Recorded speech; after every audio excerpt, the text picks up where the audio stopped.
আমি শর্মি চলে এসেছি একটা পটল আলু চিংড়ি দিয়ে একটা রেসিপি নিয়ে, যেটা অনেকেই বানান, অনেকেই বানিয়েছেন, আমিও অনেকবার বানিয়েছি, কিন্তু আজকের রেসিপিটা আপনাদের সাথে একটু শেয়ার করলাম। প্রথমে আলু আর পটলটাকে ভালো করে ভেজে নিয়ে তুলে রেখেছিলাম, আর তার মধ্যে আমি দিয়ে দিয়েছিলাম চিংড়ি মাছটাও একটুখানি ভালো করে ভেজে তুলে রেখেছিলাম, বেশি ভাজিনি। আর আমি একটু কম তেল ইউজ করি, সর্ষের তেল বলুন সাদা তেল বলুন, আমি একটু কম তেল ইউজ করি।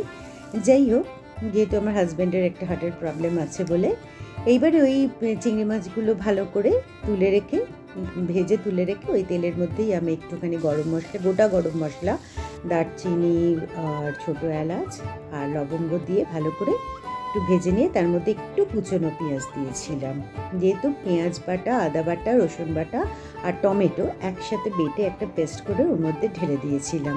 তার মধ্যে নুন আর একটুখানি দিয়ে দিয়েছিলাম হলুদ, আর তারপরে জিরে আর কাশ্মীরি রেড চিলি পাউডার আর ধনে দিয়ে বেশ অনেকক্ষণ কষিয়ে নিয়ে তার মধ্যে একটু জল দিয়ে দিয়েছিলাম। এইবারে ওর মধ্যে একটু কিচেন কিং মশলা দিয়েছিলাম, যেটা ফ্লেভারটাকে একবারে অন্যরকম করে দেয়।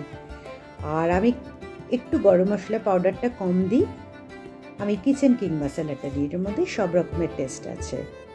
তারপরে আলু আর পটলটা ভাজাটা দিয়ে ভালো করে কষিয়ে নিয়ে জল ঢেলে দিয়ে বেশ কিছুক্ষণ ফুটিয়ে তার মধ্যে চিংড়ি মাছগুলোকে দিয়ে তার মধ্যে একটু চিনি দিয়েছিলাম আর ধনেপাতা কাঁচা লঙ্কা ছড়িয়ে আর লাস্টে দিয়ে দিয়েছিলাম ঘি।